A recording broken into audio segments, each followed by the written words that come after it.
Hello, my name is Gianfranco Berardi, my pronouns are he, him, his, and I encourage curiosity and support creativity through my solo indie game development studio, GB Games LLC. This is the Freshly Squeezed Progress Report companion video to go with the Freshly Squeezed Progress Report blog post I published earlier this week. In my previous report, I managed to add the capability for the player to ask questions of other characters in The Dungeon Under My House, my second Freshly Squeezed entertainment project.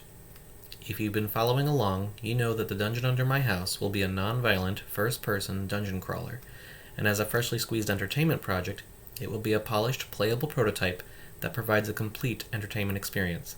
It will be freely available for desktop computers as well as mobile devices, with no ads, no in-app purchases, and no personal data tracking. In a previous report, I was able to ask a question, but now a character can respond.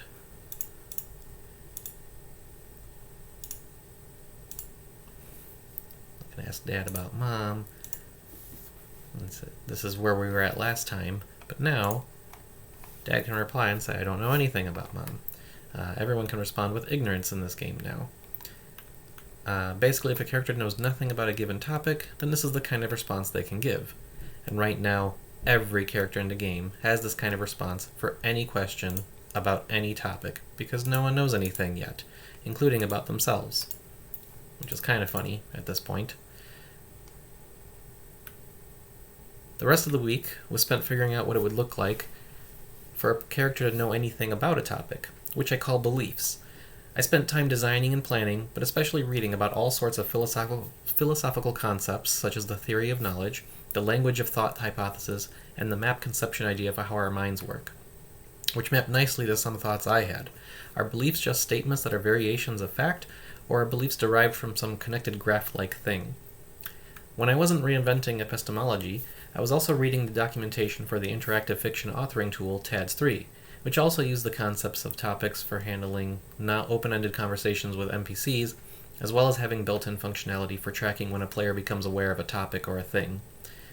In the end, I started implementing beliefs as variations of objective truth.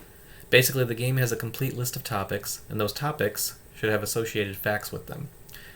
For instance, a character might have a location as a fact, so Dad currently is in the kitchen, or Pat is in the kitchen.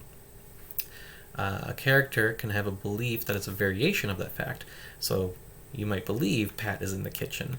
If a character last saw Pat in the living room, maybe they still believe Pat is in the living room, even if Pat has moved somewhere else. Which then got me thinking about complex beliefs, such as Pat is either in the kitchen or in the living room, I'm not sure which. Or, since Pat usually goes home at dinner time, and it is currently after dinner, then Pat must be at home right now. And what about opinions? Opinions aren't facts. I like spring better than fall, or I like anchovies on my pizza might be controversial, but there's no objective truth here to compare against.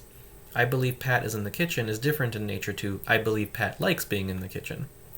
And it seems like allowing characters to have preferences and judgments to debate about would make for a more interesting world than one in which everyone merely regurgitates what they think they know. So that's it for now. Thanks for watching, and stay curious. Now, if you want to learn when I release The Dungeon Under My House, or about future freshly squeezed entertainment games I'm creating, then sign up for the GB Games Curiosity newsletter and download the full-color player's guides to my existing and future games for free. Thanks again.